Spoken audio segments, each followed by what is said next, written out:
Case 6. Kelly Marie Cochran, the Black Widow who made a murder pact. In the annals of Michigan crime, few cases have captured the public imagination quite like that of Kelly Marie Cochran. This is not a story of a mother killing her child, but rather a tale that reveals the depths of human depravity in a different form. A woman who, along with her husband, allegedly made a pact on their wedding night that if either of them cheated, the betrayed spouse would kill the affair partner. And when Kelly broke that pact by having an affair with her coworker, her husband allegedly made good on the promise, shooting Kelly's lover and enlisting her help in disposing of the body. Then, in a twist that shocked even seasoned investigators, Kelly allegedly murdered her husband as well, making it look like an overdose. But the most disturbing element of this case, the detail that elevated it from a sordid tale of infidelity and murder to something approaching horror fiction, was what neighbors reported about a barbecue the Cochrans hosted shortly after the first murder. A barbecue where they served what witnesses described as an unusually large amount of meat, and where Kelly allegedly joked about serving her lover to the community. This is the story of Kelly Marie Cochran, a woman investigators believe may have been a serial killer and whose crimes revealed a capacity for violence and manipulation that defied understanding. The setting: Iron River, Michigan. Iron River is a small town in Michigan's Upper Peninsula, the kind of place where everyone knows everyone, where people leave their doors unlocked, and where violent crime is virtually unheard of. The population hovers around 1,500 people, and the town's economy is based primarily on logging, tourism, and small manufacturing. It was to this quiet community that Kelly and Jason Cochran moved in 2014. They had been married for 2 years and were looking for a fresh start. Kelly had grown up in Indiana, while Jason was a Michigan native. They seemed like an ordinary young couple, perhaps a bit rough around the edges, but harmless enough. Kelly found work at Oldenburg Group, a small manufacturing company in Iron River. It was there that she met Christopher Reagan, a 53-year-old military veteran who had worked at the company for years. Chris was well-liked, reliable, and known for his dry sense of humor and his dedication to his job. He was also, according to Kelly's later statements, lonely and vulnerable to the attention of a younger woman. Kelly and Chris began an affair sometime in the spring of 2014. It started, as these things often do, with casual conversations at work, then progressed to text messages, then to meetings outside of work hours. By the summer, they were regularly meeting at hotels, at Chris's apartment, and, fatally, at the Cochran home when Jason was supposedly out. Jason Cochran, however, was not as oblivious as Kelly assumed. He had been monitoring her phone, tracking her movements, and gathering evidence of the affair. And according to what Kelly would later tell investigators, he reminded her of the pact they had made on their wedding night. If she cheated, he would kill her lover, or she would kill him. Those were the rules. Kelly initially thought Jason was joking, exaggerating out of anger. She would learn very quickly that he was not. The first murder, Christopher Reagan disappears. On October 14, 2014, Christopher Reagan failed to show up for work. This was completely out of character for Chris, who had worked at Oldenburg Group for years and had never missed a shift without calling in. When he didn't answer his phone, co-workers became concerned. One of them drove to Chris's apartment to check on him. His car was in the parking lot, but he wasn't answering the door. The apartment manager was contacted and agreed to let the concerned co-worker inside. The apartment was empty. There were no signs of a struggle, no indication of where Chris might have gone. But his wallet and keys were still there, suggesting he hadn't left voluntarily. Chris's family was contacted, and they immediately knew something was wrong. Chris had been planning to visit his mother that weekend for her birthday. He had called her just the day before to confirm the plans. He would never have simply disappeared without telling anyone. Iron River police launched a missing persons investigation. They interviewed Chris's co-workers, including Kelly Cochran, who told police that she and Chris were friends but claimed to have no idea where he might have gone. But as investigators dug deeper, they discovered the affair. Phone records showed hundreds of text messages between Kelly and Chris. Co-workers reported seeing them together outside of work. And witnesses placed Chris's car near the Cochran home on the evening of October 13th, the last night anyone had seen him alive. When police confronted Kelly with this evidence, her story changed. She admitted to the affair but claimed Chris had ended things and that she had no idea what had happened to him. She suggested that maybe he had left town, embarrassed about the relationship. Police didn't believe her, but without a body or direct evidence of foul play, there was little they could do. The investigation stalled. Christopher Reagan's case went cold. The disposal, a body in the woods. For nearly 2 years, Chris Reagan's fate remained a mystery. His family never stopped looking for him, never stopped hoping he might somehow still be alive. But deep down, they knew he was dead. They just didn't know where, or how, or who was responsible. And then, in February of 2016, Jason Cochran died. The death occurred at the Cochran home in Hobart, Indiana, where Kelly and Jason had moved after leaving Iron River. Jason was found unresponsive in the bedroom, and initial reports suggested a drug overdose. Jason had a history of substance abuse, so the explanation seemed plausible. But when an autopsy was performed, the medical examiner found something unexpected, evidence of asphyxiation. Jason Cochran had not died from an overdose. He had been suffocated. Kelly was immediately considered a suspect. And as police began investigating Jason's death, they also took a renewed interest in Christopher Reagan's disappearance. An anonymous tip came into the Iron River Police Department. The tipster claimed to have information about where Chris's body could be found. The tip led investigators to a wooded area outside Iron River, near a hunting trail the Cochrans had been known to frequent. A search team was organized. On a cold March day in 2016, they began combing through the woods, looking for any signs of human remains. They found them. Scattered among the leaves and undergrowth were fragments of bone, a partial skull, a pair of eyeglasses that Chris's family confirmed belonged to him, and a bullet that had been fired from a .45 caliber handgun. The remains were badly deteriorated, having been exposed to the elements and scavenged by animals for over a year. But forensic analysis confirmed they belonged to Christopher Reagan.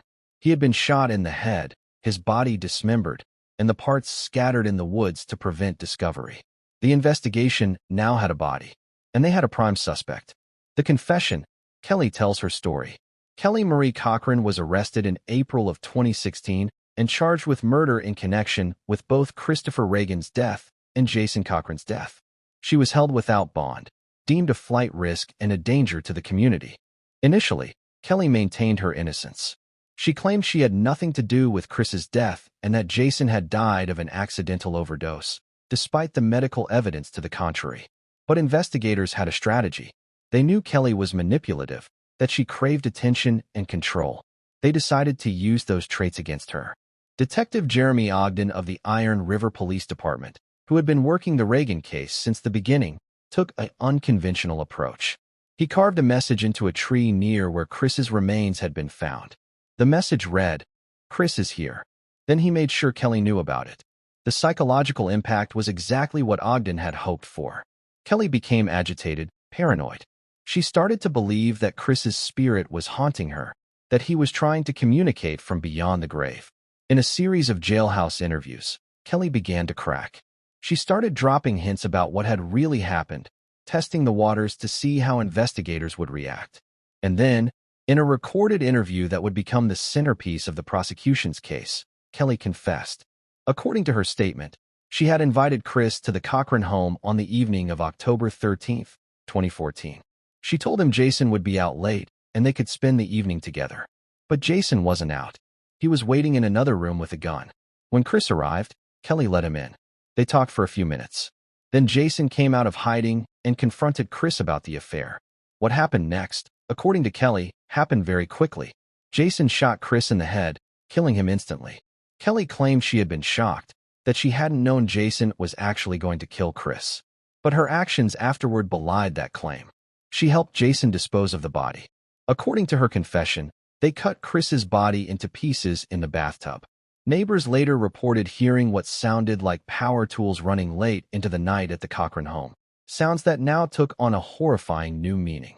Kelly and Jason then drove the body parts to the woods and scattered them, hoping they would decompose and be eaten by animals before anyone found them. But there was one more disturbing detail to Kelly's confession, a detail that investigators initially thought might be a sick joke, but that they eventually came to believe was true. Kelly claimed that she and Jason had not disposed of all of Chris's remains in the woods. Some parts, she said, had been ground up and mixed with meat that was served at a barbecue the Cochrans hosted for neighbors shortly after the murder. Investigators found witnesses who confirmed that the Cochrans had indeed hosted a barbecue in late October 2014. Multiple neighbors attended, and several of them reported that Kelly had seemed strangely giddy during the event, that she kept commenting on how much meat there was and asking people if they were enjoying it. One neighbor, who spoke to investigators on condition of anonymity, said Kelly had made a comment that haunted him after learning of her confession. "She was standing by the grill," he said, "and she looked right at me and said, 'I bet you've never had anything quite like this before.' At the time, I thought she was just being weird. Now, I can't stop thinking about what she might have meant." Forensic investigators searched the Cochran property and the barbecue grill, but found no physical evidence to confirm or deny Kelly's claim. It's possible she was lying, trying to further shock and horrify investigators. Or it's possible she was telling the truth, and she had indeed served her lover's remains to unsuspecting neighbors. Either way, the claim cemented Kelly's reputation as one of the most disturbing criminals in Michigan history. The second murder, Jason Cochran's death. Kelly's confession about Christopher Reagan's murder was damning enough, but investigators still needed to determine exactly what had happened to Jason Cochran. Kelly initially claimed Jason's death had been an accidental overdose. She said he had been struggling with addiction, that she had found him unresponsive and called 911, but that he was already dead by the time paramedics arrived. But the autopsy evidence contradicted this story. Jason had been asphyxiated, likely by someone holding a pillow or other soft object over his face until he stopped breathing. When confronted with this evidence, Kelly's story changed. She now claimed that Jason had been suicidal, that he had been depressed and guilty about killing Chris, and that he had asked her to help him end his life. Investigators didn't believe this either. Jason's family reported that he had been planning for the future, that he had been looking for a new job, and had seemed hopeful about the direction his life was taking. The truth, investigators believed, was much simpler. Kelly had murdered Jason to prevent him from ever telling anyone about Chris's murder. As long as Jason was alive, Kelly could never be truly safe.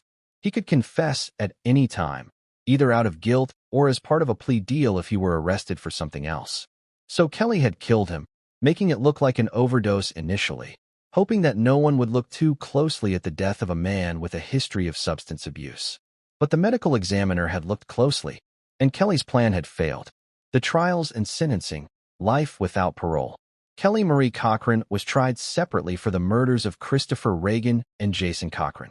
The Reagan case went to trial first in Iron County Circuit Court in early 2017. The evidence against Kelly was overwhelming. There was her own confession, in which she admitted to helping dispose of Chris's body. There was the physical evidence, the remains found in the woods, the bullet recovered from the scene, the forensic evidence linking the crime to the Cochran home. The defense argued that Kelly had been coerced by Jason, that she had feared for her own life, and that she had only helped with the disposal because Jason had threatened to kill her too if she didn't. The jury didn't buy it. They found Kelly guilty of first-degree murder, mutilation of a dead body, and conspiracy to commit murder. At her sentencing in May of 2017, Kelly addressed the court. What she said shocked everyone present. "I'm not sorry," she told the judge. "I was born this way. I don't feel sadness. I don't feel remorse. I did what I did, and I'd probably do it again if I had the chance." The courtroom erupted. Chris Reagan's family members shouted at Kelly, calling her a monster, a demon, evil incarnate. Bailiffs had to restore order. Judge Philip Strom, who had been a judge for over 25 years and had presided over countless criminal cases, later said that Kelly's statement was the most chilling thing he had ever heard in a courtroom. "She didn't just admit to being a killer," he said in a later interview. "She admitted to being something fundamentally inhuman. She admitted to lacking the basic capacity for empathy and remorse that defines us as human beings. And she did it proudly, almost boastfully. It was terrifying." Judge Strom sentenced Kelly to life in prison without the possibility of parole for the murder charge, plus additional consecutive sentences for the other charges. Kelly showed no reaction as the sentence was read. The trial for Jason Cochran's murder took place in Indiana later in 2017. Kelly pleaded guilty to avoid a potential death sentence and received an additional 65 years in prison. She is currently incarcerated at the Indiana Women's Prison in Indianapolis. She will never be released. She will die in prison. The lingering questions: was she a serial killer? In the aftermath of Kelly's convictions, disturbing questions began to emerge about her past. Investigators from multiple states started looking into unsolved murders and disappearances in areas where Kelly had lived. In Indiana, where Kelly had grown up, there were several cold cases involving missing men who had last been seen in the company of a woman matching Kelly's description. In Michigan, beyond the 2 murders Kelly was convicted of, investigators found evidence suggesting she might have been involved in other crimes. Most disturbingly, during one of her interviews, Kelly had told Detective Ogden that she had killed more people than just Chris and Jason. When he asked how many, she smiled and said, "More than you'll ever find." Was she telling the truth? Or was this another manipulation, another attempt to inflate her own importance and terrorize those around her? Investigators have never been able to definitively answer that question. Without bodies, without physical evidence, they can't charge Kelly with additional murders. But the suspicion remains that Christopher Reagan and Jason Cochran were not her only victims. Dr. Rachel Morrison, a forensic psychologist who has studied Kelly's case, believes Kelly exhibits many characteristics of a psychopathic serial killer. Kelly shows a complete lack of empathy or remorse, Dr. Morrison explained in an interview. She's highly manipulative, charming when she wants to be, capable of maintaining a facade of normalcy for extended periods. But underneath, there's nothing. No conscience, no compassion, no real human connection.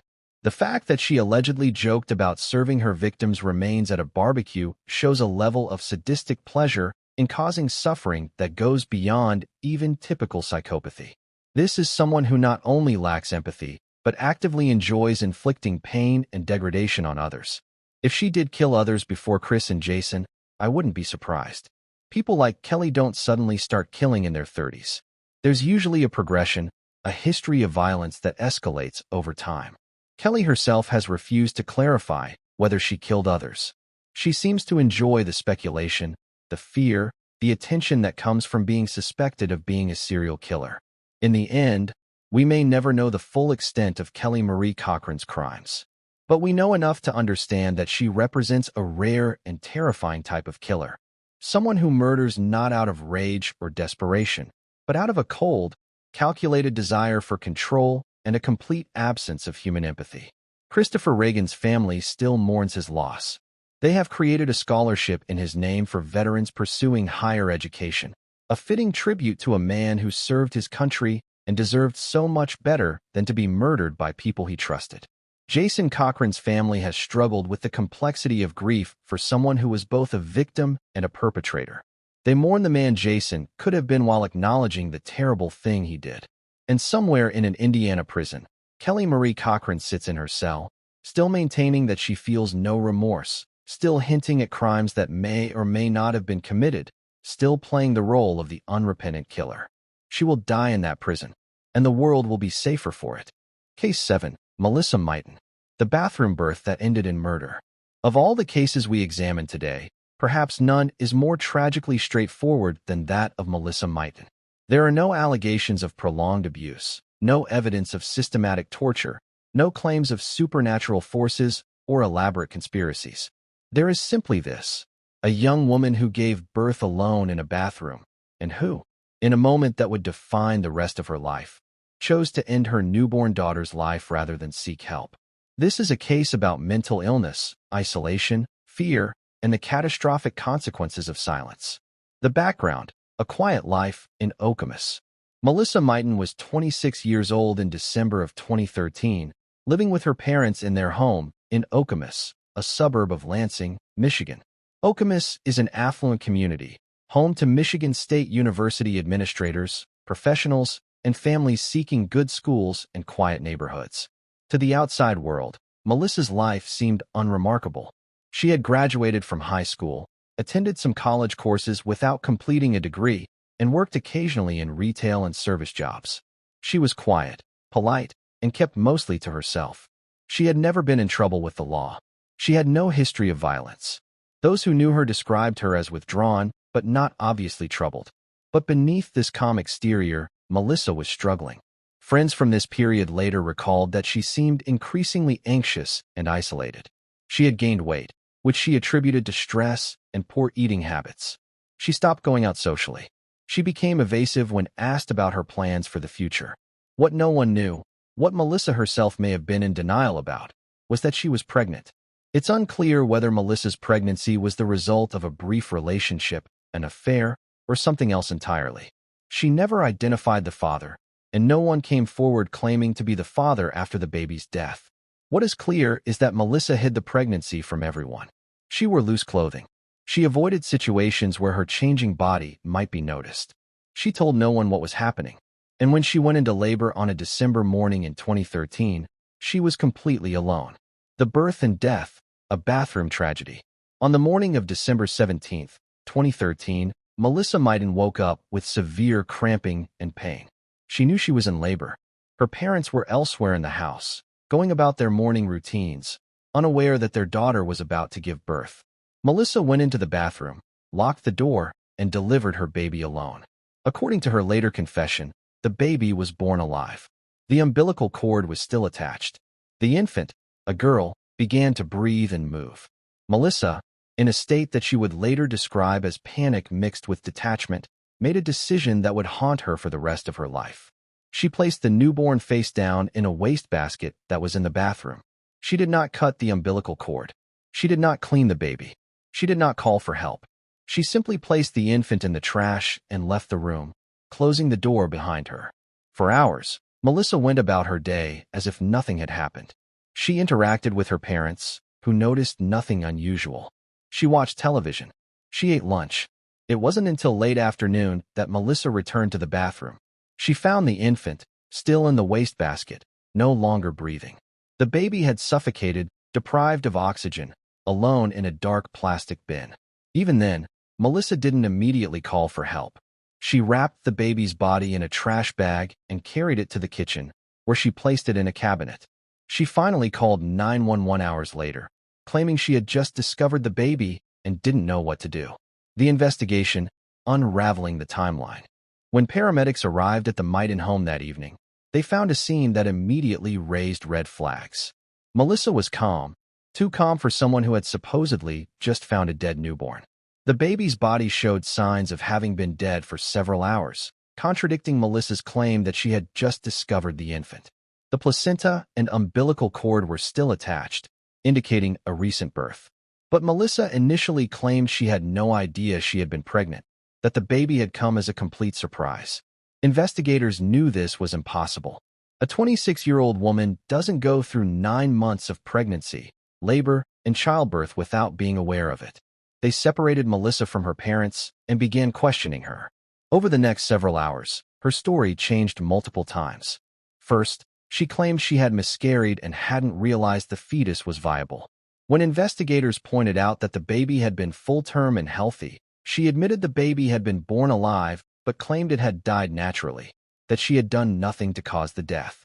Finally, faced with the medical examiner's preliminary finding that the baby had died from asphyxiation due to being placed face down in a confined space, Melissa broke down and confessed. She admitted she had known she was pregnant. She admitted she had given birth alone in the bathroom.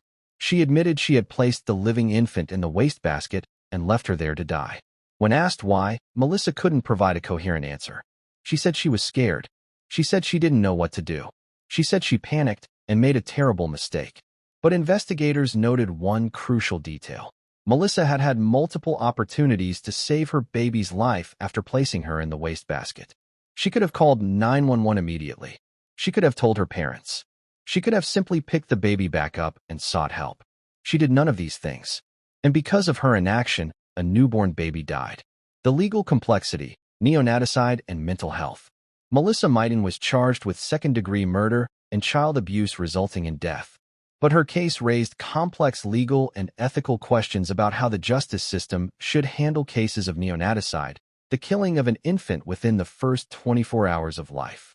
Neonaticide is relatively rare, but when it does occur, it often involves young mothers who have concealed their pregnancies and who kill their infants shortly after birth.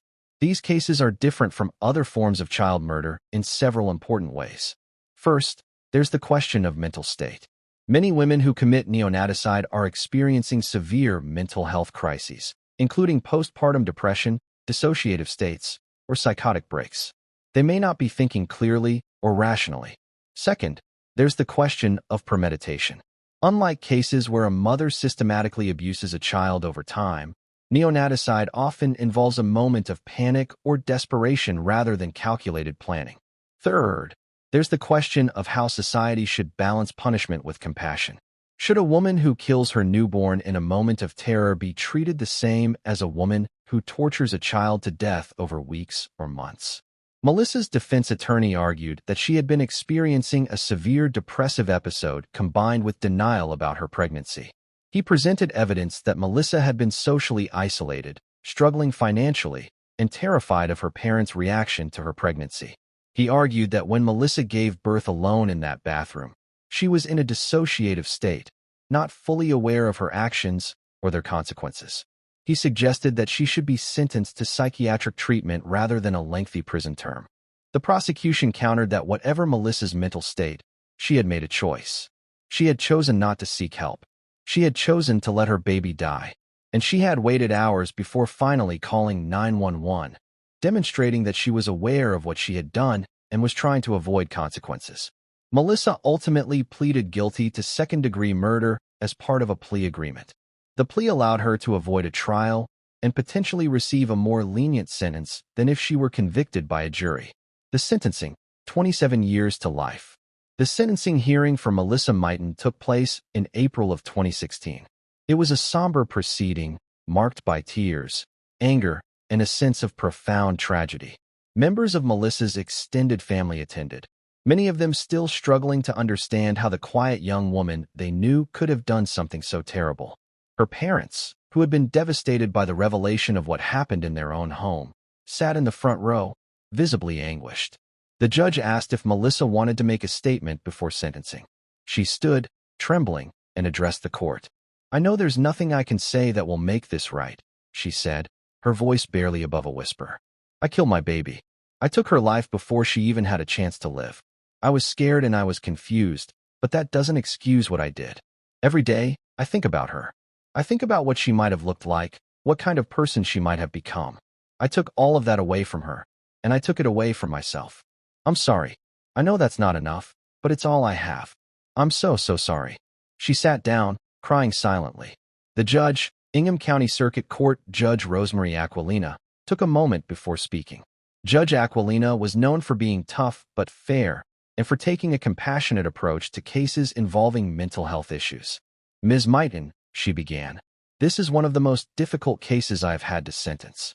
On one hand, I see a young woman who was clearly struggling, who made a terrible decision in a moment of crisis. On the other hand, I see an innocent baby who never had a chance at life because her mother chose not to save her. I have reviewed the psychiatric evaluations submitted by your attorney. I accept that you were experiencing depression and anxiety at the time of your daughter's birth. I accept that you were in a state of panic and fear. But I cannot accept that these factors absolve you of responsibility. You had hours to make a different choice. You had multiple opportunities to seek help, to save your daughter's life. You chose not to do so. Under Michigan law, second-degree murder carries a maximum sentence of life in prison. The sentencing guidelines in your case suggest a range of 17 to 28 years. I have carefully considered all of the factors in this case. Your lack of prior criminal history, your apparent remorse, the mental health issues you were experiencing. I have also considered the complete innocence of your victim, a newborn baby who deserved protection and instead received death. I sentence you to not less than 27 years and not more than 40 years in the Michigan Department of Corrections. You will be eligible for parole after serving the minimum 27 years, at which point you will be in your early 50s. I hope you use your time in prison to get the mental health treatment you clearly need. And I hope you spend that time thinking about the life you took, the daughter you will never know, and the terrible consequences of your choices." Melissa Mighton is currently incarcerated at the Women's Huron Valley Correctional Facility. She has been described by prison officials as a model inmate who participates actively in mental health programming and has expressed genuine remorse for her actions. She will be eligible for parole in 2043. The broader context, safe haven laws. In the wake of Melissa Mighton's case, advocates renewed calls for greater awareness of Michigan's safe delivery of newborns law, also known as the Safe Haven Law. This law allows parents to surrender a newborn baby, up to 72 hours old, at any hospital, fire station, or police station without fear of prosecution. The law is designed to prevent tragedies exactly like Melissa's, providing a legal alternative to abandonment or infanticide. But the law only works if people know about it. And in Melissa's case, either she was unaware of the law or she was too deep in a state of panic and denial to consider it as an option. Child welfare advocates have pushed for better education about safe haven laws, particularly targeting young people who might find themselves in crisis pregnancies.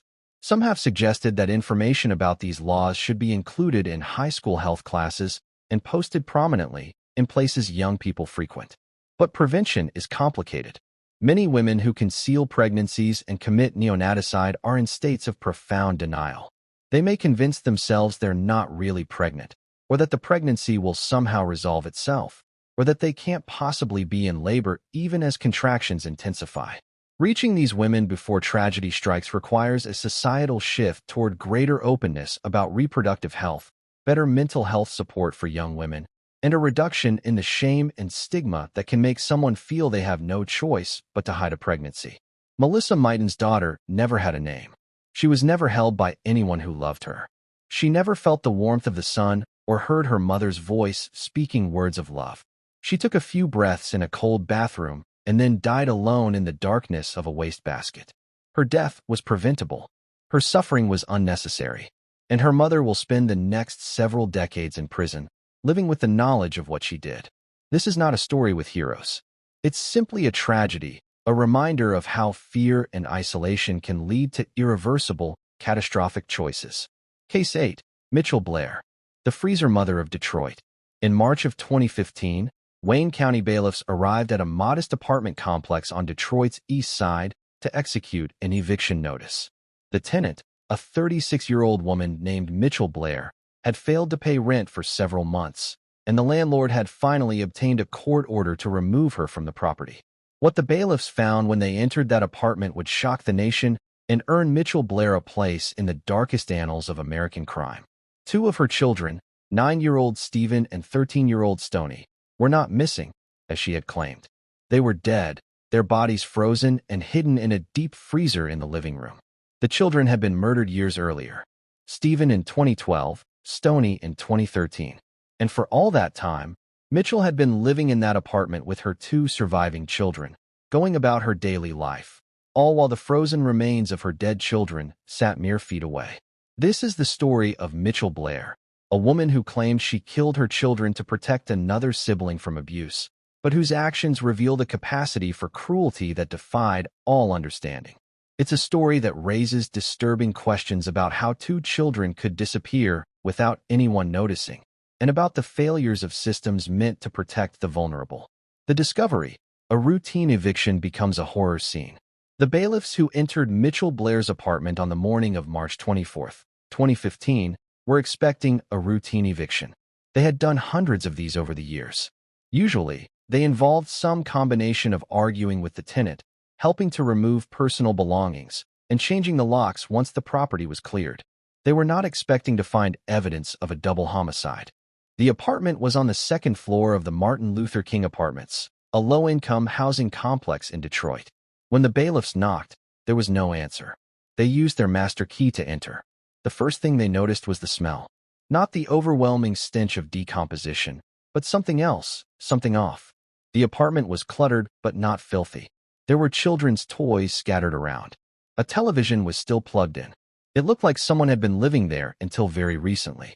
One of the bailiffs, Marcus Thompson, walked through the small living room, conducting a quick sweep to ensure no one was hiding in the apartment. He noticed a large, deep freezer against one wall, the kind typically used for storing bulk food purchases. "I almost didn't check it," Thompson later told reporters. "I mean, it's a freezer. I figured it just had frozen food in it. But something made me open it. I don't know what. Just a feeling." When he lifted the lid, Thompson found plastic bags stacked inside. And through the semi-transparent plastic, he could see what looked like a frozen human face. Thompson immediately backed away from the freezer and called for his supervisor. Together, they carefully examined the contents of the freezer without disturbing anything. There were two bodies inside, both small, both clearly children. They were frozen solid, their skin pale and covered in frost. Even in their frozen state, it was obvious that these children had suffered. Their bodies showed signs of injury, of trauma, of unspeakable abuse. The bailiffs cleared the apartment and called the Detroit Police Department. Within 30 minutes, the apartment was swarmed with homicide detectives, crime scene technicians, and the medical examiner's office. And somewhere in Detroit, Mitchell Blair was going about her day, unaware that her terrible secret had just been discovered. The victims, Stephen and Stoney. The bodies in the freezer were eventually identified as 9-year-old Stephen Barry Jr. and 13-year-old Stoney Blair, two of Mitchell's 4 children. Stephen had been reported missing in August of 2012, when he was just 9 years old. But the missing person report had been filed by Mitchell herself, who claimed Stephen had run away from home and she hadn't been able to find him. The investigation into Stephen's disappearance had been minimal. Detroit police, overwhelmed with violent crime cases and lacking the resources to thoroughly investigate every missing child case, had taken Mitchell's report, made a few cursory inquiries, and essentially closed the file. Stephen was classified as a runaway, a designation that meant his case received very little active investigation. Stoney's disappearance in May of 2013 was handled similarly. Mitchell reported that her 13-year-old daughter had also run away. Again, police took the report and did little follow-up. No one questioned why 2 children from the same family had both run away within a year of each other. No one conducted a home visit to check on Mitchell's 2 surviving children. No one from the school system or Child Protective Services raised concerns about the missing children. Stephen and Stoney had essentially disappeared without anyone really looking for them. Now investigators knew why. They hadn't run away. They had been murdered by their own mother and hidden in a freezer for years. But why? What could possibly motivate a mother to kill 2 of her children while continuing to raise the other 2? Mitchell Blair would soon provide an answer, one that was both shocking and ultimately unconvincing. The investigation, Mitchell's justification. Mitchell Blair was located and arrested on March 25, 2015, less than 24 hours after the discovery of the bodies. She was found at a friend's house in Detroit, along with her 2 surviving children, a 14-year-old daughter and a 17-year-old son. The surviving children were immediately taken into protective custody. Mitchell was transported to Detroit Police Headquarters for questioning. What followed was one of the most disturbing interrogations in Michigan criminal history. Detective Sarah Washington, who conducted the primary interview, later said that Mitchell showed no remorse, no shame, no understanding of the magnitude of what she had done. She sat across from me, Washington recalled, and she talked about killing her children like she was describing doing the laundry. No emotion, no tears. It was like she was talking about something completely ordinary. Mitchell's justification for the murders was that she believed Stephen and Stoney had sexually assaulted one of her other children, her younger daughter. She claimed that when she confronted them about the alleged abuse, they admitted to it. And she decided that the appropriate response was to kill them. "I did what I had to do to protect my baby," Mitchell told Detective Washington. "They were demons. They weren't my children anymore. They were evil, and they had to be stopped." When asked why she didn't report the alleged abuse to police or Child Protective Services, Mitchell became defensive. "The system doesn't do anything," she said. "They would have slapped them on the wrist and sent them back to me. I couldn't let them hurt my baby again, so I dealt with it myself." Detective Washington asked for details about how the children had died. Mitchell provided them without hesitation. Stephen, she said, had been killed first in August of 2012. She had beaten him severely, hitting him with her fists and various objects around the apartment. She had scalded him with boiling water. She had tortured him for hours, demanding that he confess to the alleged abuse. Eventually, Stephen had died from his injuries. Mitchell had wrapped his body in plastic bags and placed it in the freezer.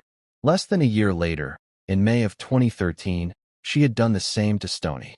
Again, the murder had been preceded by hours of torture, beatings, and scalding.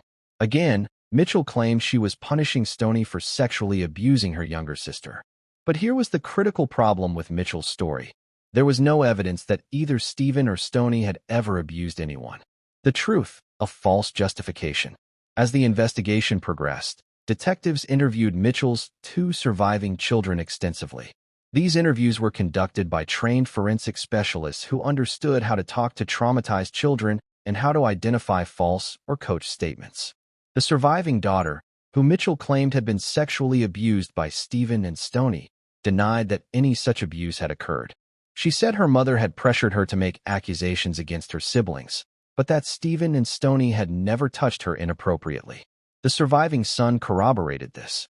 He said Mitchell had become increasingly paranoid and violent in the months before Stephen's death, that she would fly into rages over minor incidents, and that she seemed to be looking for reasons to hurt the children. Multiple child welfare experts reviewed the case files and found no evidence supporting Mitchell's claims of sexual abuse. There were no medical records indicating abuse. There were no reports from teachers or other mandatory reporters. There were no behavioral indicators in the children's school records that would suggest they were being abused or were abusing others. In fact, the opposite appeared to be true. School records showed that both Stephen and Stoney had been good students who got along well with peers and teachers. They had friends. They participated in school activities. They showed no signs of being either victims or perpetrators of sexual abuse. So if Mitchell's justification was false, why had she really killed her children? Psychologists who later evaluated Mitchell suggested several possible explanations. She may have suffered from a delusional disorder that caused her to believe things that weren't true. She may have had a personality disorder that led her to see her children as objects rather than as human beings. She may have simply been evil, lacking the capacity for empathy or moral reasoning. But perhaps the simplest explanation was this. Mitchell Blair killed Stephen and Stoney because she could, because they were vulnerable, because she was angry and violent, and they were convenient targets for her rage. The sexual abuse allegation was a post hoc rationalization, a story she told herself and others to justify the unjustifiable. By claiming she was protecting one child by killing two others, she could cast herself as a hero rather than a monster. But the evidence didn't support her narrative, and the courts would not accept it as a defense. The legal proceedings, a dramatic outburst. Mitchell Blair was charged with multiple counts of first-degree murder, torture, and child abuse. The charges carried a mandatory sentence of life in prison without the possibility of parole. Initially, she pleaded not guilty and indicated she wanted to go to trial. Her attorney tried to mount an insanity defense, arguing that Mitchell's delusional beliefs about her children abusing each other meant she couldn't be held fully responsible for her actions. But the insanity defense in Michigan requires proof that the defendant was unable to appreciate the wrongfulness of their actions at the time of the crime. Mitchell's own statements undermined this defense. She had clearly known that killing her children was wrong, which is why she had hidden their bodies and lied about their disappearances for years. As the case proceeded through the court system, Mitchell's behavior became increasingly erratic. At hearings, she would shout at the judge, at prosecutors, at anyone who questioned her version of events. The most dramatic moment came during a family court hearing in June of 2015. Mitchell's surviving son was testifying about the abuse he had witnessed in the home, including watching his mother torture Stephen before killing him. As the boy testified, crying as he described his brother's suffering, Mitchell suddenly stood up in the courtroom and shouted, "Yes, I did kill her. She was a demon. I had to do it." Bailiffs immediately restrained her and removed her from the courtroom. But the outburst had been captured on the court's recording system. It would become key evidence in the prosecution's case. After that hearing, Mitchell's attorney convinced her that going to trial was pointless. The evidence against her was overwhelming. Her own admissions had sealed her fate. The best option was to plead guilty and hope for some measure of leniency in sentencing. In July of 2015, Mitchell Blair pleaded guilty to 2 counts of first-degree murder and multiple counts of child abuse. In exchange for the plea, prosecutors agreed not to seek additional charges related to the torture and abuse of the children. The sentencing, life without hope. The sentencing hearing for Mitchell Blair took place in late July of 2015. The courtroom was packed with family members, members of the media, and members of the public who had followed the case with horrified fascination. Wayne County Circuit Court Judge Dana Hathaway presided over the hearing. Judge Hathaway was known for being stern but fair and for her advocacy for children's rights. This case had clearly affected her deeply. Before imposing sentence, Judge Hathaway allowed victim impact statements. Stephen and Stoney's biological father, who had not been in their lives for several years before their deaths, spoke about the children he would never see grow up. Mitchell's surviving children did not speak at the hearing. They had been through enough and were being shielded from further trauma. Several child advocates spoke about the broader failures that had allowed Stephen and Stoney to be murdered without anyone intervening. They called for reforms to the missing children protocols, for better training of police officers and social workers, and for more resources to be devoted to child protection. Then it was Mitchell's turn to speak. Judge Hathaway asked if she wanted to address the court. Mitchell stood and spoke for nearly 5 minutes. She did not apologize. She did not express remorse. Instead, she repeated her claims that she had been protecting her surviving daughter from abuse. She called Stephen and Stoney demons and said she had done what any good mother would do. "I would do it again," she said. "If I had to make the same choice, I would make it." They deserved what they got. The courtroom erupted in angry shouts. Several people had to be escorted out by bailiffs. Judge Hathaway banged her gavel repeatedly to restore order. When the room finally quieted, Judge Hathaway addressed Mitchell directly. "Ms. Blair," she said, her voice tight with controlled anger. "In over 15 years on the bench, I have never encountered a defendant as thoroughly lacking in remorse as you are. You murdered 2 of your own children. You tortured them before you killed them. You stored their bodies in a freezer like they were leftover food. And you lived with that freezer for years, going about your life while your dead children were just feet away. And now you stand here and tell this court that you would do it again, that you feel justified in what you did, that you believe yourself to be a hero rather than the monster you actually are. You have claimed you killed your children to protect another child from abuse. But there is no evidence that any such abuse occurred. You made up a story to justify the unjustifiable. You lied to yourself and everyone else to avoid facing the truth, that you are a murderer who killed her own children. Under Michigan law, first-degree murder carries a mandatory sentence of life in prison without the possibility of parole. That is the sentence I am imposing today. You will spend every remaining day of your life in prison. You will never be free. You will never have the opportunity to harm another child. I impose this sentence not just as punishment, but as protection. Society must be protected from people like you. Children must be protected from people like you. You have forfeited your right to ever live in free society again. You are a danger to everyone around you, but especially to children. And you will remain locked away for the rest of your natural life. May God have mercy on your soul, because this court has none." Mitchell Blair showed no reaction to the sentence. As she was led from the courtroom, she looked back at the gallery and smiled slightly, an expression that chilled everyone who saw it. The aftermath, systemic failures and reforms. In the months following Mitchell Blair's conviction, Detroit underwent a painful reckoning with how the system had failed Stephen and Stoney. The Detroit Police Department conducted an internal review of how the missing person reports had been handled. The review found that both cases had been given minimal attention, classified as runaways without any real investigation. Recommendations from the review included mandatory home visits for all missing child cases within 24 hours of the report, additional scrutiny when multiple children from the same family are reported missing, better coordination between police, schools, and child protective services, enhanced training for officers on recognizing signs of child abuse. Michigan's Department of Health and Human Services also conducted a review, looking at whether child protective services had missed opportunities to intervene. The review found several concerning patterns. While there had been no formal reports of abuse regarding Stephen and Stoney specifically, there had been reports about Mitchell's household dating back years. These reports had been investigated, but caseworkers had closed them without removing the children. The school system had noted that Stephen and Stoney had stopped attending school, but had not followed up aggressively when Mitchell claimed she was homeschooling them. Michigan's homeschool laws at the time required minimal oversight, allowing parents to withdraw children from school without any verification that actual education was taking place. These systemic failures didn't excuse Mitchell Blair's actions. She alone was responsible for murdering her children. But the failures did mean that Stephen and Stoney had died without anyone really looking for them, without anyone questioning their mother's story, without anyone standing between them and their killer. Reforms were implemented, but reforms always come too late for the victims they're meant to protect. The psychological profile, understanding evil.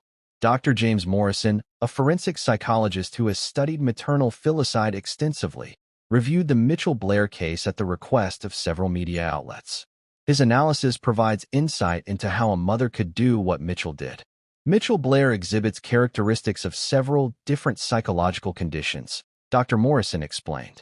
She shows signs of narcissistic personality disorder, characterized by a complete lack of empathy and an inability to see other people, including her own children, as fully human. She shows signs of paranoid ideation, creating false narratives about abuse that never happened. And she shows signs of psychopathy, particularly in her complete lack of remorse and her ability to rationalize horrific violence. But what's most striking about this case is the sustained nature of her cruelty. She didn't kill her children in a moment of rage. She tortured them for hours. She killed them slowly. And then she lived with their bodies for years without showing any signs of psychological distress. Most people who commit murder, even people who kill their own children, experience some level of guilt or trauma afterward. They have nightmares. They become depressed. They show psychological symptoms of what they've done. Mitchell Blair showed none of that. She went to work. She cared for her other children. She had friends over to her apartment, all while her murdered children were in a freezer in the next room. That level of psychological compartmentalization and lack of emotional response is extraordinarily rare. In my professional opinion, Mitchell Blair represents the extreme end of human psychopathology. She's not just someone who made a terrible mistake or who lost control in a moment of stress. She's someone who fundamentally lacks the capacity for human empathy and who should never, under any circumstances, be allowed back into society. Mitchell Blair is currently incarcerated at the Women's Huron Valley Correctional Facility in Ypsilanti, Michigan. She is 45 years old and will spend the rest of her life in prison. Her surviving children have been adopted by relatives and are receiving ongoing therapy to help them process the trauma of their childhood. They have asked not to be identified publicly and are being shielded from media attention. Stephen and Stoney are buried in a cemetery in Detroit. Their graves are marked with simple headstones that read, "Beloved Child," and their dates of birth and death. Every year on their birthdays, people who never knew them but were moved by their story leave flowers and stuffed animals. They deserved so much more than they got. They deserved a mother who would protect them. They deserved to grow up, to go to college, to fall in love, to have children of their own. Instead, they died in terror and pain, killed by the person who should have loved them most. And their killer sits in prison, still insisting she did the right thing, still devoid of remorse, still a danger to anyone who might cross her path. Justice was served, but 2 children are still dead. Case 9, Donna Scrivo, the nurse who killed her son. The case of Donna Scrivo represents a particular kind of horror, the murder of an adult child by a parent. At 61 years old, Donna was a licensed nurse who had built a respectable career and raised her son Ramsey to adulthood. By all outward appearances, she was devoted to him, concerned about his mental health struggles, and committed to helping him navigate his challenges. But on a January night in 2014, something snapped. Donna gave her 32-year-old son an overdose of Xanax, strangled him while he was sedated, and then dismembered his body in the bathtub of their shared home. This is not a story of a mother overwhelmed by caring for a young child. This is a story of a mother who killed her adult son and then attempted to cover up the crime in one of the most gruesome ways imaginable. The background: a nurse and her troubled son. Donna Scrivo had been a registered nurse for over 30 years, working primarily in geriatric care facilities in the St. Clair Shores area of Michigan. She was known as a competent, caring professional who took her work seriously and treated her patients with compassion. She was also the mother of Ramsey Scrivo, her only child. Ramsey had been a bright child who had struggled increasingly with anxiety and paranoia as he entered adulthood. By his early 30s, he was living with Donna in her home, unable to hold steady employment due to his mental health issues. Ramsey believed people were trying to poison him. He was terrified of leaving the house. He relied heavily on anti-anxiety medications, particularly Xanax, which his mother, as a nurse, had ready access to. Donna had sought to have Ramsey involuntarily committed for psychiatric treatment, filing paperwork with the local mental health authority. But the process was slow, and Ramsey continued to deteriorate while waiting for a bed to become available at a psychiatric facility. Friends and family members later described Donna as increasingly stressed and overwhelmed by Ramsey's care. She complained that she was exhausted, that she couldn't sleep because she was constantly worried about him, that she felt like she was losing herself in the role of caregiver. But no one suspected that her stress would lead to murder. The crime, a mother's deadly decision. On the night of January 26, 2014, Donna Scrivo gave her son Ramsey a large dose of Xanax, telling him it would help him sleep. Ramsey, who trusted his mother completely and who relied on her for his medication management, took the pills without question. As the medication took effect and Ramsey became drowsy, Donna waited. When he was fully sedated, barely conscious, she placed a plastic bag over his head and held it there until he stopped breathing. According to her later confession, Ramsey died within minutes. He didn't struggle. The sedation was so deep that he likely never knew what was happening. Donna then faced a decision: call police and admit what she had done, or try to cover up the crime. She chose the latter. Over the next several hours, Donna dismembered Ramsey's body in the bathtub. As a nurse, she had some knowledge of human anatomy, which she used to make the process more efficient. She cut the body into pieces, wrapped them in plastic bags, and stored them in her garage. Over the next several days, Donna transported the bags containing Ramsey's remains to various locations throughout St. Clair County. She left them along rural roads, in wooded areas, anywhere she thought they might not be discovered. But she made a critical mistake. She didn't dispose of the electric saw she had used for the dismemberment. That saw, still containing biological evidence, would ultimately be her downfall. The discovery: garbage bags along the road. On January 30th, 2014, 4 days after Ramsey's death, a driver on a rural road in St. Clair County noticed several garbage bags that appeared to have been dumped along the roadside. Concerned about illegal dumping, the driver stopped to investigate. What they found sent them running back to their car to call 911. The bags contained human remains. St. Clair County Sheriff's deputies arrived and secured the scene. A search of the immediate area revealed more bags, all containing body parts. Forensic examination of the remains revealed they had been recently dismembered and belonged to an adult male. Fingerprint analysis allowed investigators to identify the victim as Ramsey Scrivo, a 32-year-old resident of St. Clair Shores. Detectives went to Ramsey's last known address, the home he shared with his mother Donna. When they arrived, Donna was there and appeared calm. She said Ramsey had been missing for several days and she had been worried about him. Investigators asked if they could search the house. Donna, in what would prove to be a fatal error, consented. In the garage, they found the electric saw.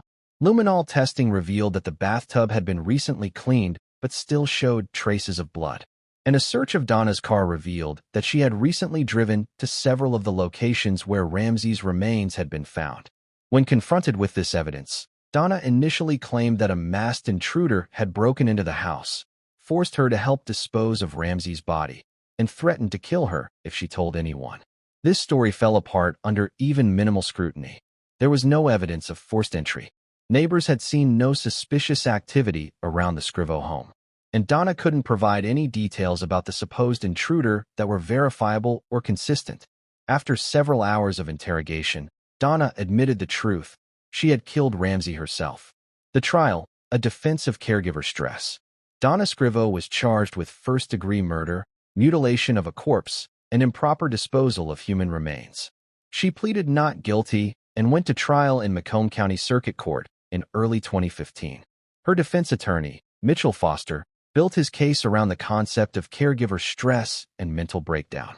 He argued that Donna had been pushed to the breaking point by the demands of caring for her mentally ill son, that she had been sleeping only a few hours per night, that she had sacrificed her own life to care for Ramsey, and that she had finally snapped under the pressure. Foster called expert witnesses who testified about caregiver burnout, about the psychological toll of caring for a family member with severe mental illness, and about how chronic stress can lead to impaired judgment and even temporary psychotic episodes. The prosecution, led by Assistant Macomb County Prosecutor Bill Cataldo, countered that whatever stress Donna was under, it didn't excuse premeditated murder and the calculated disposal of her son's body. This was not a momentary loss of control, Cataldo argued. Donna Scrivo planned this murder. She obtained the sedatives. She waited until her son was unconscious. She suffocated him. And then she spent hours dismembering his body and days disposing of the remains. At any point in that process, she could have stopped. She could have called 911. She could have confessed to what she had done. But instead, she tried to hide the evidence and avoid responsibility. That's not someone who had a mental breakdown.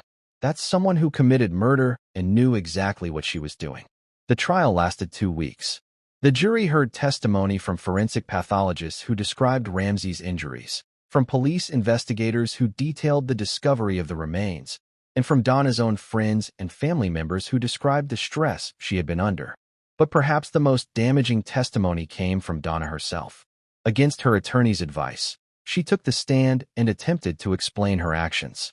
She insisted that she hadn't meant to kill Ramsey, that she had only wanted to help him find peace and end his suffering. She claimed that the dismemberment was done in a state of panic and dissociation, that she barely remembered doing it. But under cross-examination, Donna admitted that she had researched methods of disposing of bodies before Ramsey's death. She admitted that she had carefully planned where to leave the remains to avoid detection. She admitted that she had lied to investigators and tried to blame an imaginary intruder. These admissions destroyed any remaining sympathy the jury might have had for her. The verdict and sentencing: life without parole. On May 15, 2015, the jury found Donna Scrivo guilty on all counts. The verdict came after less than 6 hours of deliberation. Donna showed no visible reaction as the verdicts were read. She sat quietly, staring straight ahead, as the judge polled the jury to confirm their decision. Sentencing took place in July of 2015. Under Michigan law, first-degree murder carries a mandatory sentence of life in prison without the possibility of parole. At the sentencing hearing, Ramsey's father, Donna's ex-husband, gave a victim impact statement. He described Ramsey as a kind, gentle person who had struggled with mental illness but who had never harmed anyone. He talked about the phone calls he and Ramsey used to have, about Ramsey's dreams of getting better and living independently someday. Donna took all of that away, he said, his voice breaking. She didn't just kill my son. She destroyed him. She cut him into pieces and threw him away like garbage. And then she tried to lie about it, to avoid responsibility for what she had done. I loved Donna once. We raised a child together. But the woman who did this to Ramsey is not the woman I married. She's a monster, and she deserves to spend the rest of her life in prison. When it was Donna's turn to speak, she addressed the court briefly. I loved my son, she said. Everything I did because I loved him and wanted to help him. I know it sounds crazy, but I thought I was ending his suffering. I thought I was being a good mother. I realize now that I was wrong. I realize that what I did was terrible. But I need people to understand that I didn't do this out of hatred or cruelty. I did it out of love, misguided and twisted as that love may have been. Judge Diane Drzezinski, who presided over the sentencing, was unmoved by Donna's statement. Ms. Scrivo, she said, you have tried to portray yourself as a victim of circumstance, a devoted mother driven to desperation by the demands of caring for your son. But the evidence tells a very different story. You didn't kill Ramsey in a moment of panic or confusion. You planned his death. You sedated him. You suffocated him while he was helpless. You dismembered his body. You disposed of his remains in multiple locations to avoid detection. And you lied to investigators when they asked what had happened to him. Those are not the actions of someone who was overwhelmed and made a tragic mistake. Those are the actions of someone who committed murder and tried to get away with it. You claim you loved your son. But love doesn't look like what you did to Ramsey. Love doesn't involve killing someone and cutting them into pieces. Love doesn't involve throwing someone's remains along the roadside like they're garbage. Under Michigan law, I have no discretion in sentencing for first-degree murder. You are hereby sentenced to life in prison without the possibility of parole. You will spend every remaining day of your life behind bars. I hope you spend that time thinking about what you did to your son. I hope you spend it understanding the magnitude of your crime. And I hope that someday, you develop the capacity for genuine remorse, because I see none of it today. Donna Scrivo is currently incarcerated at the Women's Huron Valley Correctional Facility. She is 66 years old and will die in prison. The broader questions: when caregivers kill. The Donna Scrivo case raised difficult questions about caregiver stress and the limits of compassion. There's no question that caring for a family member with severe mental illness is extraordinarily difficult. Caregivers often experience depression, anxiety, social isolation, and physical health problems as a result of the demands placed on them. Support services for caregivers are often inadequate. Respite care, counseling, support groups. All of these resources exist, but are often difficult to access or inadequately funded. In that context, it's understandable that some caregivers reach a breaking point. But reaching a breaking point doesn't mean committing murder. Dr. Sarah Chun, a psychiatrist who specializes in caregiver mental health, reviewed the Scrivo case and offered this perspective. Caregiver burnout is real and can be devastating. But even in the most extreme cases of burnout, murder is not an inevitable outcome. The vast majority of caregivers, no matter how stressed or exhausted, don't kill the people they're caring for. What separates someone like Donna Scrivo from other stressed caregivers is not the level of stress she experienced, but how she chose to respond to that stress. She had options. She could have sought help from mental health services. She could have pursued more aggressive involuntary commitment proceedings for Ramsey. She could have asked family members or friends for support. Instead, she chose murder. And that choice can't be excused by stress, no matter how severe. The case also highlighted gaps in mental health services. Ramsey had been on a waiting list for inpatient psychiatric care for months before his death. If a bed had been available sooner, if he had been able to receive the treatment he needed, he might still be alive today. Michigan has since increased funding for mental health services, but advocates say it's still nowhere near enough to meet the need. Ramsey Scrivo deserved better than the death he received. He deserved a mother who would fight for him, who would find him the help he needed, who would protect him even when doing so was difficult. Instead, he got a mother who killed him and threw him away. Case 10. Carol Kopenkoski, the restaurant owner who killed her high school sweetheart. Our final case takes us to Petoskey, a picturesque town in northern Michigan known for its stunning views of Lake Michigan, its charming downtown, and its tight-knit community. It was here that Carol Kopenkoski, a 60-year-old businesswoman, made a decision that would end her marriage of nearly 40 years and her own freedom. She murdered her husband Lyle in a quiet, premeditated act of violence. This is not a story of abuse or self-defense. This is a story of infidelity, fear of exposure, and the calculated decision to kill rather than face the consequences of one's choices. The background: high school sweethearts. Carol and Lyle Kopenkoski had been together since high school. They had grown up in Petoskey, fallen in love as teenagers, and married in their early 20s.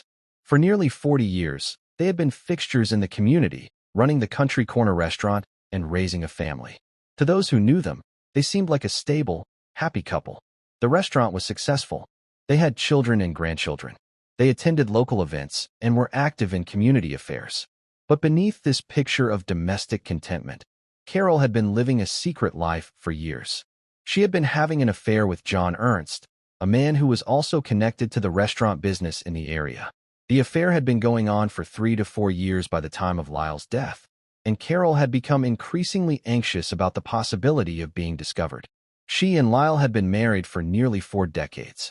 Their lives were completely intertwined financially, socially, and familially. A divorce would have been complicated, expensive, and potentially devastating to Carol's standing in the community. So Carol decided there was a simpler solution: kill Lyle and make it look like he had disappeared. The murder, October 2nd, 2012. On the morning of October 2nd, 2012, Carol told Lyle they needed to drive out to a remote area to look at some property. This wasn't unusual.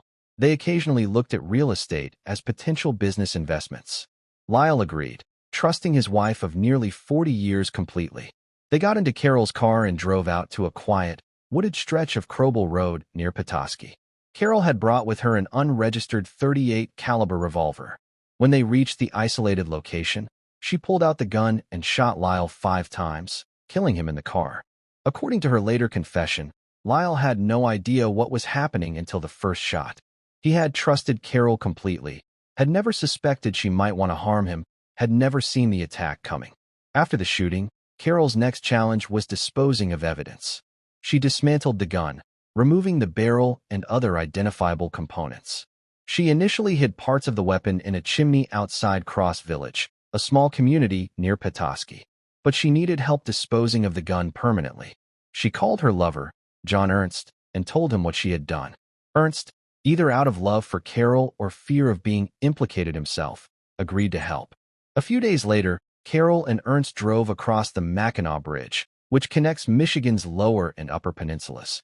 At a predetermined point, Ernst threw the dismantled gun parts into the Straits of Mackinac, where they sank into deep water and have never been recovered. Meanwhile, Lyle's body had been left in his pickup truck near where he had been killed. Carol had staged the scene to make it look like Lyle had simply abandoned his truck and wandered off.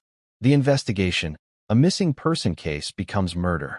When Lyle failed to return home and didn't show up at the restaurant, family members became concerned. They knew it was out of character for him to simply disappear without telling anyone. A missing person report was filed, and Emmett County Sheriff's deputies began investigating. They quickly found Lyle's abandoned pickup truck on Crobel Road. There was no sign of Lyle, but the vehicle's location raised suspicions. This was not an area Lyle would have had any reason to visit alone, and there was no indication of what he might have been doing there or where he might have gone afterward. As investigators dug deeper, they began to uncover Carol's affair with John Ernst. They learned that Carol and Lyle's marriage had not been as solid as it appeared from the outside, that Carol had been increasingly distant and evasive in the months before Lyle's disappearance. They also learned about the gun. A relative came forward with information that Carol had recently acquired an unregistered handgun. When investigators asked Carol about this, she initially denied it, then claimed she had gotten rid of the gun for safety reasons. But forensic analysis of Carol's car revealed traces of blood that matched Lyle's DNA. And phone records showed that Carol and Ernst had been in contact frequently in the days immediately after Lyle's disappearance, including several calls and text messages on the day Carol and Ernst had driven across the Mackinac Bridge. The pieces of the puzzle were coming together, and they all pointed to Carol. The confession and plea, avoiding a trial. In January of 2014, more than a year after Lyle's death, prosecutors had gathered enough evidence to charge Carol Kopenkoski with first-degree murder. She was arrested and held without bond. Initially, Carol maintained her innocence. She claimed she had nothing to do with Lyle's disappearance and suggested he might have left voluntarily or met with foul play at the hands of someone else. But as her attorney reviewed the evidence against her, he advised her that going to trial would be extremely risky. The prosecution had physical evidence, witness testimony, and a clear motive. A jury would likely convict her of first-degree murder, which carried a mandatory sentence of life, without parole. Carol's attorney negotiated a plea agreement. In exchange for Carol pleading guilty to second-degree murder and agreeing to cooperate in the case against John Ernst, the prosecution would dismiss the first-degree murder charge. This was a significant benefit for Carol. Second-degree murder carries a sentence of life in prison, but with the possibility of parole after a minimum number of years served. It meant Carol would likely die in prison, but she would at least have a theoretical chance of release someday. Carol accepted the deal. In January of 2014, she appeared in court and pleaded guilty to second-degree murder. The sentencing, 18 to 35 years. The sentencing hearing for Carol Kopenkoski took place in February of 2014. The courtroom was filled with members of Lyle's family, members of the community, and media representatives covering what had become a major story in northern Michigan. Lyle's siblings and other family members gave victim impact statements describing a kind, hard-working man who had loved his wife and had never suspected she might betray him so completely. Lyle trusted Carol with his life, one of his brothers said. He loved her. He thought they would grow old together. He never imagined she would kill him, that she would shoot him like he was nothing more than an animal to be put down. Our family will never be the same. We've lost a brother, an uncle, a friend, and we've lost him in the most horrible way possible, killed by the person he trusted most in the world. When it was Carol's turn to speak, she stood and addressed the court through tears. I don't understand what came over me, she said. I don't know how I could have done something so evil. Lyle was a good man. He didn't deserve what I did to him. I am so ashamed of myself. I know nothing I say can bring Lyle back. I know nothing I do can make this right. But I want his family to know that I am sorry, truly sorry, for what I did. Emmett County Circuit Court Judge Charles Johnson, who presided over the hearing, listened to Carol's statement and then delivered his own remarks. Ms. Kopenkoski, he said, you have pleaded guilty to second-degree murder in the death of your husband of nearly 40 years. You have admitted that you shot him 5 times, that you disposed of the weapon with the help of your lover, and that you attempted to cover up your crime. You claim you don't understand what came over you, that you don't know how you could have done this. But the evidence tells a clear story. You were having an affair. You were afraid of being found out. You were concerned about the financial and social consequences of a divorce. So you made a calculated decision to kill your husband rather than face those consequences. You obtained a gun. You lured Lyle to an isolated location. You shot him multiple times, ensuring he would die. And then you tried to make it look like he had simply disappeared. That's not a momentary loss of control. That's premeditated murder. Under Michigan's sentencing guidelines for second-degree murder, I have discretion to impose a sentence ranging from 10 years to life in prison. I have carefully considered all of the factors in this case, including your lack of prior criminal history, your cooperation with investigators, and your apparent remorse. But I have also considered the cold-blooded nature of this murder, the betrayal of trust it represents, and the suffering it has caused to Lyle's family. I sentence you to not less than 18 years and not more than 35 years in the Michigan Department of Corrections. You will be eligible for parole after serving the minimum 18 years, at which point you will be 78 years old. I strongly recommend to the parole board that your sentence be served in full. What you did to Lyle Kopenkoski is unforgivable, and you should remain in prison for as long as the law allows. Carol Kopenkoski is currently incarcerated at the Women's Huron Valley Correctional Facility. She will be eligible for parole in 2032. John Ernst was charged with accessory after the fact and perjury related to misleading statements he made under oath about his involvement in disposing of the murder weapon. He pleaded guilty and received a prison sentence of 10 to 20 years. The community impact: a small town rocked. Petoskey is a small town where violent crime is rare. The murder of Lyle Kopenkoski by his wife of 40 years shocked the community in ways that are difficult to overstate. Everyone knew Carol and Lyle. One longtime resident said in an interview with local media, they were part of the fabric of this town. The restaurant was a place where people gathered, where families celebrated birthdays and anniversaries. To learn that Carol had killed Lyle, that she had been living this double life while serving us breakfast and smiling like everything was normal, it was surreal. It made you question everything. If Carol could do something like this, if someone we all thought we knew could be capable of murder, then who could we trust? The Country Corner restaurant closed permanently after Carol's arrest. The building sat empty for years, a physical reminder of the tragedy that had unfolded.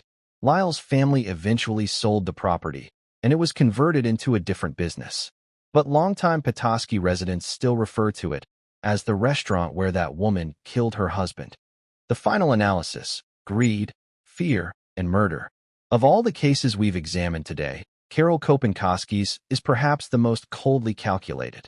She didn't kill in a moment of rage. She didn't kill because of mental illness or delusion. She killed because she wanted to continue her affair without the complications of a divorce. She valued her comfort, her social standing, and her relationship with her lover more than she valued her husband's life. And she almost got away with it. If not for diligent police work, if not for the physical evidence that linked her to the crime, Carol might still be living free today, continuing her affair with John Ernst, while Lyle's family wondered what had happened to him. Dr. Patricia Reynolds, a forensic psychologist who has studied cases of spousal murder, offered this analysis. What separates Carol Kopenkoski from other cases of intimate partner homicide is the complete absence of any sympathetic factors. She wasn't being abused. She wasn't in fear for her life. She wasn't struggling with severe mental illness. She simply decided that killing her husband was more convenient than divorcing him. That level of cold calculation, that willingness to end a human life to avoid social embarrassment and financial complication, represents a profound moral failure. Cases like this remind us that evil doesn't always look like what we expect.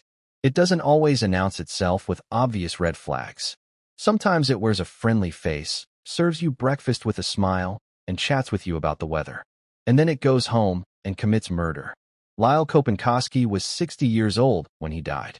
He should have had many more years ahead of him, years to enjoy retirement, to spend time with his grandchildren, to pursue hobbies and interests he'd deferred during decades of hard work. Instead, he was murdered by his high school sweetheart, the woman he had loved since they were teenagers, the woman he had trusted completely. His death serves as a grim reminder that trust, even trust built over decades, can be betrayed in an instant, and that sometimes the greatest danger comes not from strangers, but from those closest to us. Thank you for watching Case Time. Don't forget to like, comment, and subscribe for more true crime documentaries.